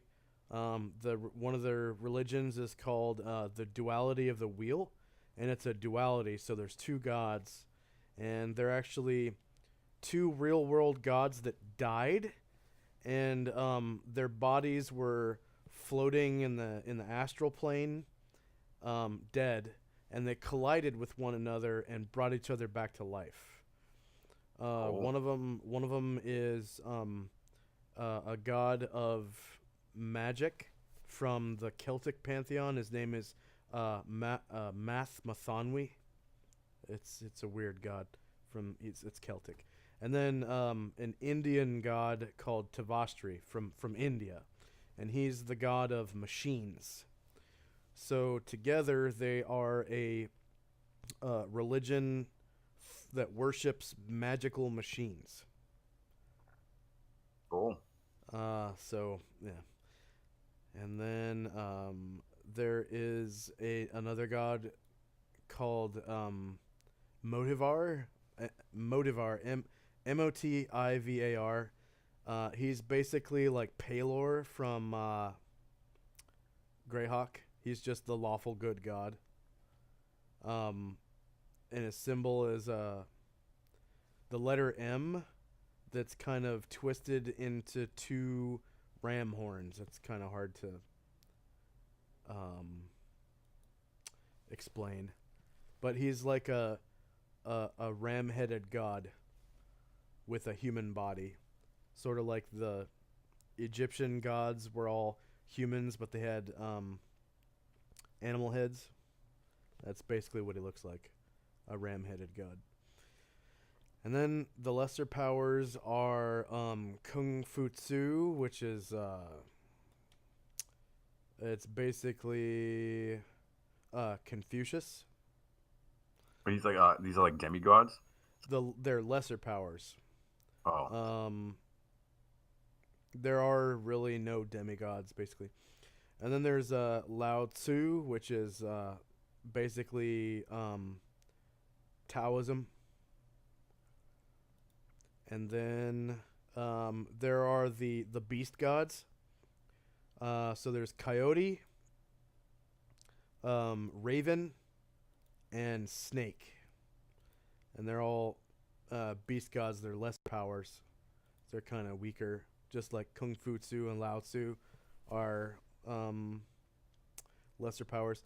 And then Mathma, Thanwi, and Tavastri are dead gods that have been born again, basically. And then that's it for the human gods for now. I keep adding more. But there's 3 greater powers. There's like 10 intermediate powers, like 5 lesser powers, and then 2 dead gods that are born again, and they're the duality of the wheel. But the 2 most popular religions in Gronar are Hades and Odin. And Odin is by far more popular because he's a greater god. But he's a good guy, of course. And then Hades, like Hades has he's the god of death, but also the god of wealth. So a lot of people worship him, not just bad guys. Like the god himself is lawful neutral, but his priests have to be evil, which is kind of strange. But they sorry, I'm having a hard time hearing you over the music. oh, Like muffled. yeah, you can actually turn the music down if you click on the My Settings tab. Under the Master Music Volume level. Actually, I'll just turn the music off. I got it. I'm just gonna turn the music off. There you go. So yeah, anytime there's music, you can adjust the volume. But you were fine before. Is this I don't know if you were getting farther away from the mic or you know. Yeah, maybe a little. But yeah, those are the 2 most popular gods. And you can, if you don't want to be religious, you can just put like agnostic or whatever on your bio. And then it's most likely that your liege / patron would be the boss, but you don't have to have a liege / patron. Like he probably would have been the person who trained you to be a thief. But you know, you could have had like a falling out or something. Your race / clan would probably be the men of Gronar. I think there's a race handout for that. Let's see. I'm gonna need to make race handouts eventually, because there's several different races of men in my campaign. There's like the regular European type of people that basically most of them have dark hair, like black or brown hair, and blue eyes. And then those are like the ancient tribal people, I guess. But a lot of them have become civilized. But all the tribesmen in the European area in my campaign, it's a continent called Panoplia. The tribesmen from there are all like that. They have like black hair and blue eyes for the most part, like the vast majority. And then there's like northern people, um, and then everyone else is basically like a mishmash of European people in that part of the world, that continent at least. Want me to put that in the bio men of Gunnar? Want me to put that?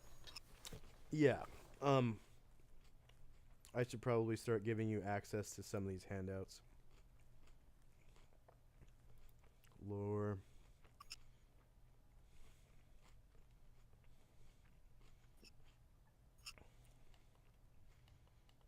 Okay.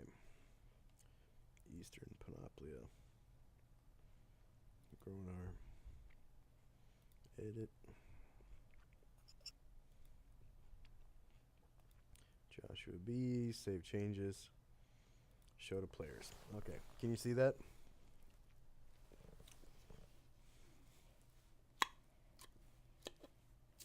The handouts?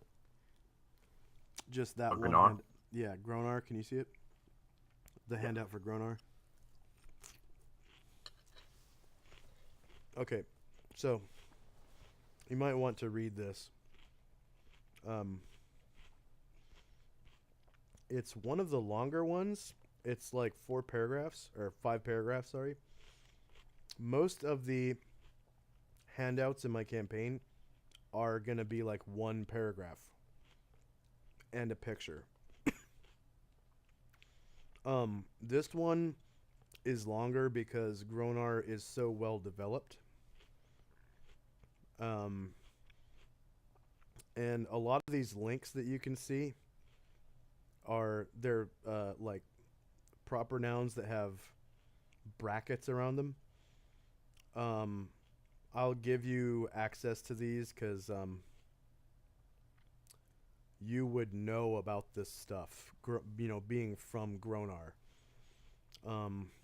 Like, you probably have access to the Gogatoon handout, right? So I think I gave access to that to everybody. Oh, no, I didn't. Wow. I'm giving you access right now. I forgot there are some characters that are not from this world, so they wouldn't know anything about it. But Gogatoon is basically common knowledge in the place where you're from. It was a fascist kingdom which was ruled by the long-forgotten king, who later became known as the Dragon Lord. It was one of the 4 great monarchies of men. Eventually, during the Great War, it fell into disarray as the gold dragons of Enervia crushed its armies, driving its inhabitants back to their volcanic homeland. That's going to be like how big most of the handouts are, just that 1 paragraph, like 3 to 5 sentences. So most of the reading in this game is light, right? Gronar is probably the biggest handout I have. So don't be scared of like reading a little bit about the world and whatnot. Okay, so I just gave you access to Gogatoon. I'm going to give you access to well, I don't think you would know the great monarchies of men. That's ancient history. You would know about the guild, so I'm going to give you access to that. Being from Gronar, you would totally know about the guild. Okay. I was just looking at the boss's bio. Yeah, you should have a link The to him. boss. Yeah, I put Marlon Brando's picture on there even. Yeah, the guild is comprised of all the major business owners in Gronar. The guild was originally set up as a series of companies specifically created to launder money for Francesco Lucchese, the boss's father, who was a famous brigand in the city-state of Gronar. Since Francesco's untimely demise at the hands of the Iron Star Mercenary Company, the guild has since become a legitimate business organization run by the boss after he betrayed his brothers to Linus Ironstar in a plea bargain. Um, Linus Ironstar might be available to everybody. Yeah, you would totally know about this guy. So I'm giving you access to his bio. Linus Ironstar is the president and CEO of the Ironstar Mercenary Company. He is a retired adventurer and native of Gronar. It is said that Linus once fought solo toe-to-toe with a newborn red dragon and survived back in his days with the Doomed. I don't think you would know about them. The Ironstar family have long served the city-state of Gronar, even before its abolition of the great monarchies of men in the 4th Eon. Linus is the descendant of a great family of lords of Gronar before he joined the Doomed. Linus trained in the former City Watch of Gronar, thus began his career as a Myrmidon.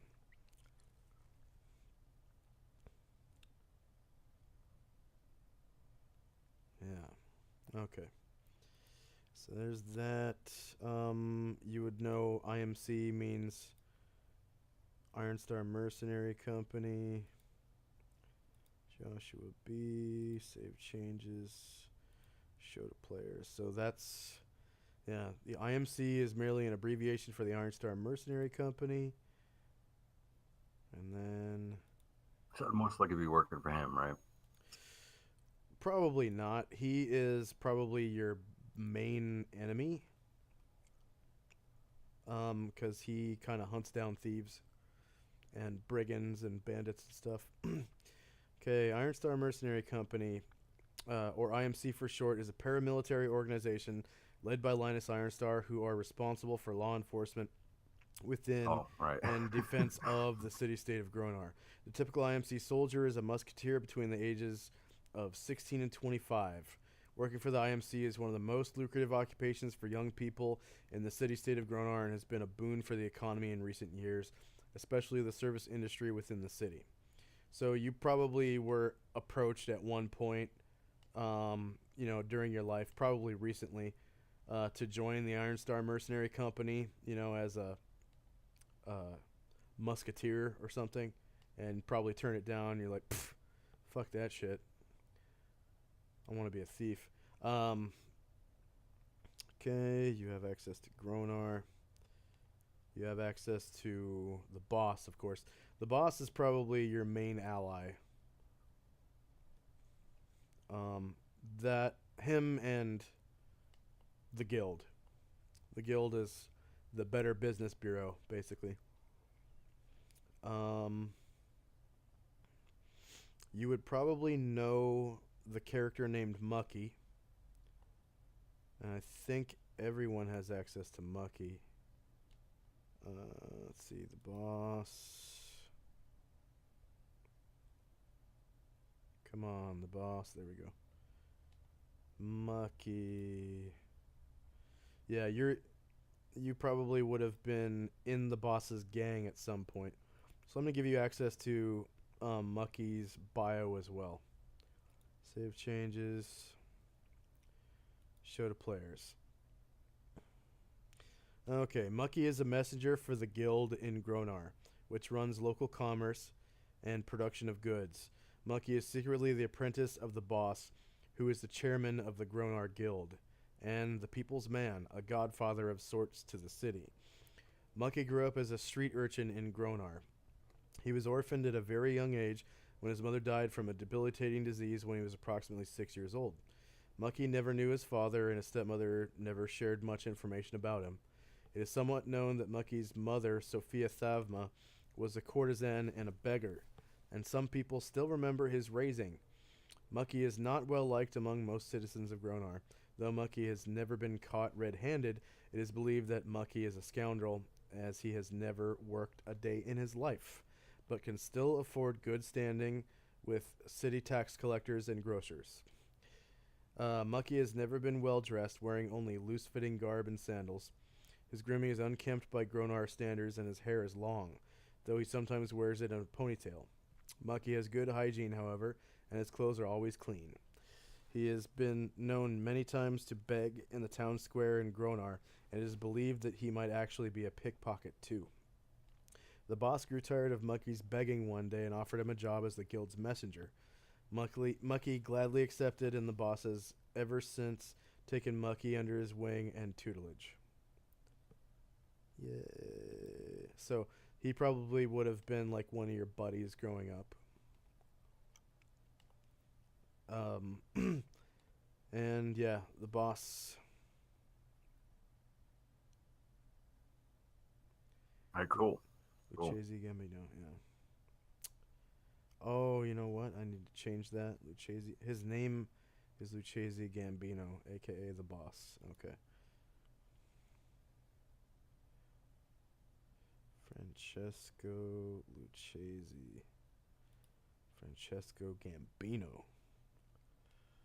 It's the Gambino crime family. Okay. No.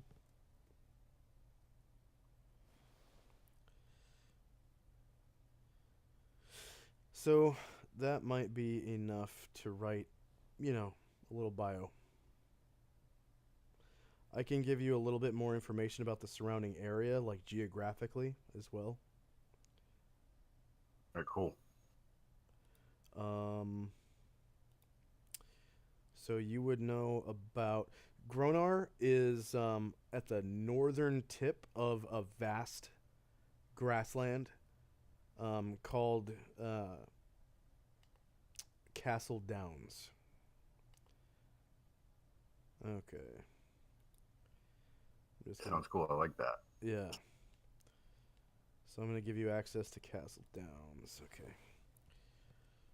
Gronar lies at the northernmost tip of a vast grassland known as Castle Downs on the Spoot River. On the border, on the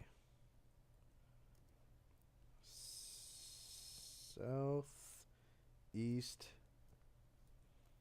border of the Forever Forest. Whoops. Period. Enter, enter. There we go. Save changes, so I'll give you access to those three. Castle Downs, Spoot River, and Forever Forest.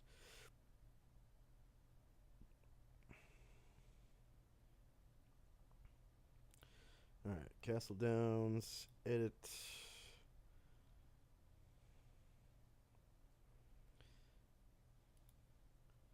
And you're probably going to want to, mention all these things in your bio somehow, and then put brackets around them so you have access to these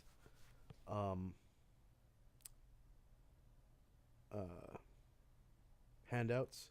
Otherwise, you're not going to be able to read these ever again unless I pop them up during a session. Really? Oh, yeah. All right. Yep. Okay, so, yeah. Castle Downs is an intercontinental expanse of plains broken only by the existence of castles and ruins of castles. It was once the vast battleground of the Great War in the bygone ages of the Fourth Eon. Yep. And for some reason, the Fourth Eon is not popping up. Let's see.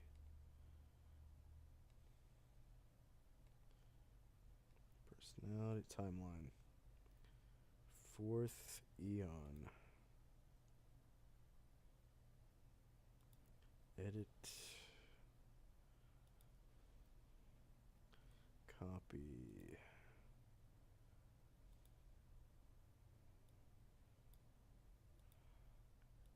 Edit that. Oh, wrong one. Okay.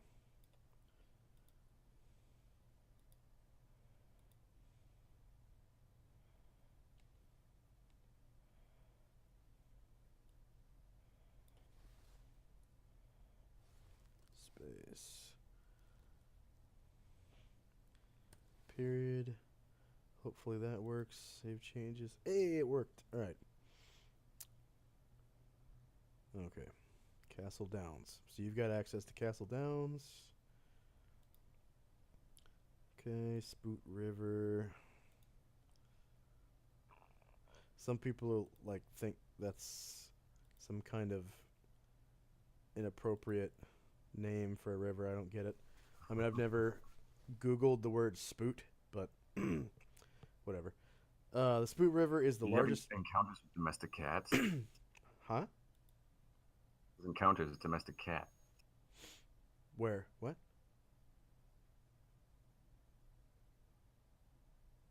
What do you mean?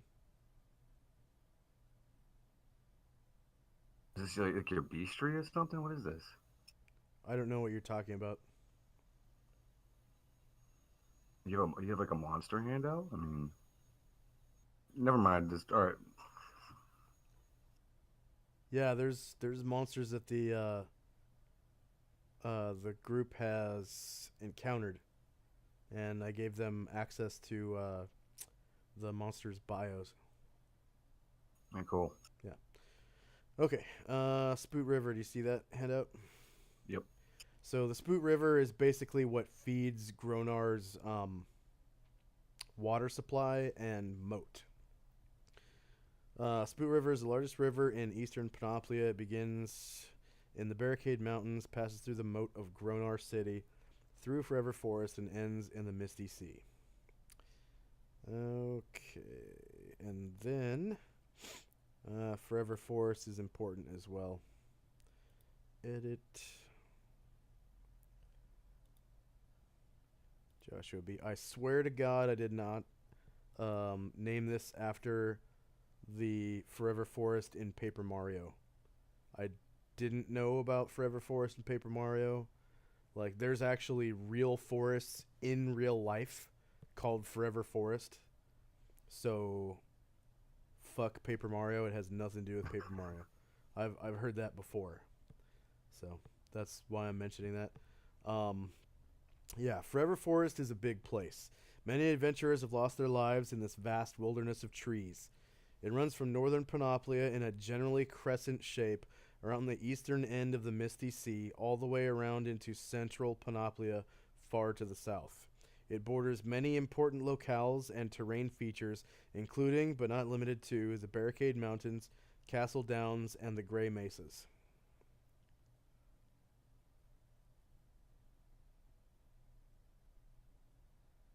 So I have a lot of interesting names for terrain features and places in this campaign. It's worth sticking around, man. Definitely worth it. You'll have a lot of fun. This looks awesome. This looks really awesome.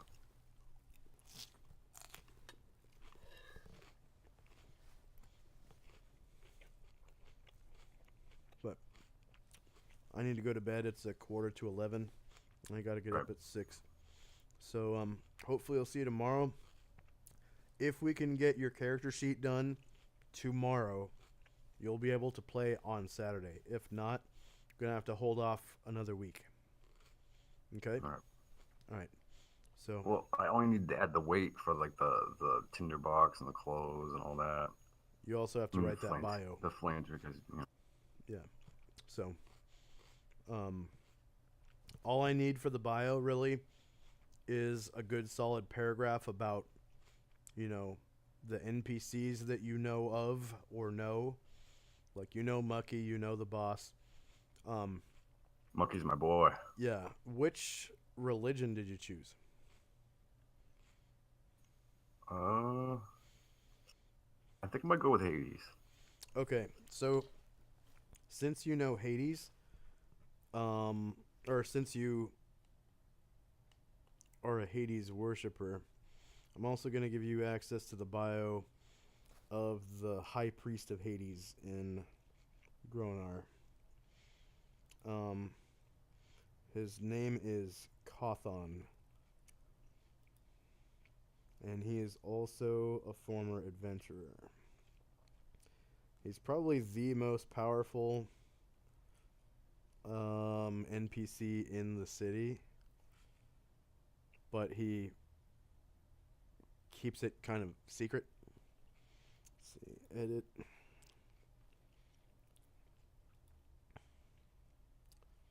So this would be your religious leader.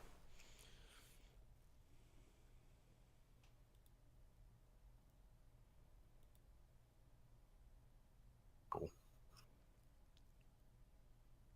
And